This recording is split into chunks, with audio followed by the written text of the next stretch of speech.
اور خبردار حق الفقی وہ نہیں ہوتا، سچا فقی وہ نہیں ہوتا، سچا آیت اللہ وہ نہیں ہوتا کہ جو لوگوں کو اللہ کے عذاب سے امان کی ٹکٹیں دے۔ کچھ بھی نہیں ہونا، بیڑا جنت ہی پار، ایسا حق الفقی نہیں ہونا۔ یہ بھی بتائے کہ وہاں کتنی چوکیاں ہوں گی، یہ بھی بتائے کہ ایک ایک چوکی پہ کتنی دیر کھڑا ہونا پڑے گا، یہ بھی بتائے کہ جو تو نے پڑھا تھا اس پڑھائی پہ اگر عمل نہیں کیا تو تیرا کتنا حساب ہوگا۔ یہی تو وجہ ہے نا کہ جب معصوم ارشاد فرماتے ہیں، رسول اکرم ارشاد فرماتے ہیں، میرے طلباء کرام آقا کے اس فرمان کو سنیے اور ذرا ہم اپنے آپ کو جھنجھوڑیے۔ آقا ارشاد فرماتے ہیں کہ قیامت کا دن ہوگا، اہل جہنم اہل جنت میں سے کچھ لوگ نکلیں گے اور اہل جہنم کو دیکھیں گے۔ جب اہل جہنم کو آ کر دیکھیں گے ان سے پوچھیں گے، اے جنتیو ہم تو، اے جہنمیو ہم جنت میں گئے ہیں آپ کی تبلیغ کے صدقہ میں، آپ کی تعلیمات کے صدقہ میں، آپ کی ہمیں پڑھائی ہوئی باتوں کے صدقہ میں، ہم آپ کی وجہ سے جنت میں داخل ہو گئے اور آپ جہنم میں بیٹھے ہوئے ہیں۔ انما دخلنا الجنت بسبب تعلیمکم،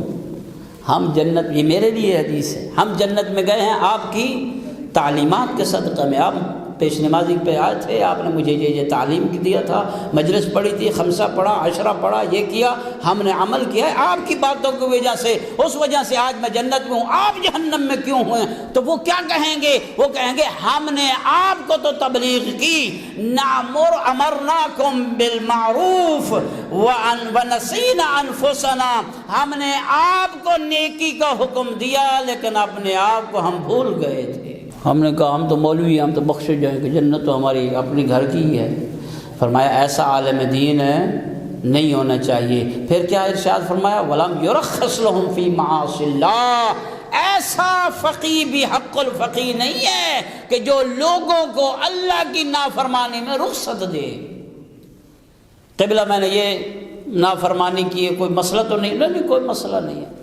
قبلہ یہ میں نے مال جو ہے تھوڑا رشوت کا لے لیا، یہ تو کوئی حرج نہیں ہے نا، تھوڑا ہی ہے نا، ہاں کوئی حرج نہیں ہے، اس لیے کہ میری اس مومن کے ساتھ اچھی دوستی ہے، اسے اگر کہہ دیتا ہوں کہ یہ تو حرام ہے، وہ کہے گا اچھا ٹھیک ہے اب آپ آنا میرے پاس۔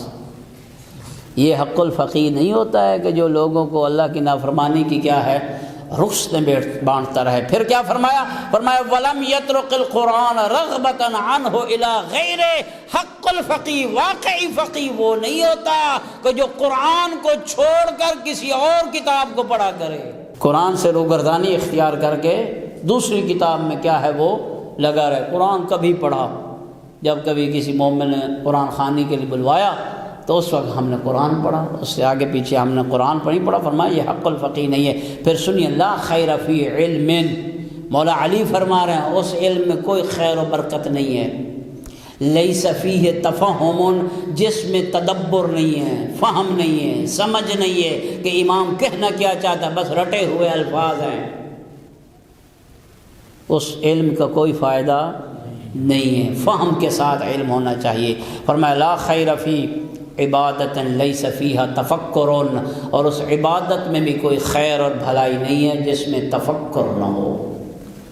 بس میرے عزیزو، طلبہ کرام، بزرگوں، اللہ رب العزت نے آپ کو موقع دیا ہے کہ آپ اپنے آپ میں بھی یہ شعور پیدا کر سکیں، علوم آل محمد کے ساتھ مزین ہو سکیں، اور قوم میں بھی یہ شعور پیدا کر سکیں کہ ان تک بھی علوم اہل بیت اطہار پہنچائیں۔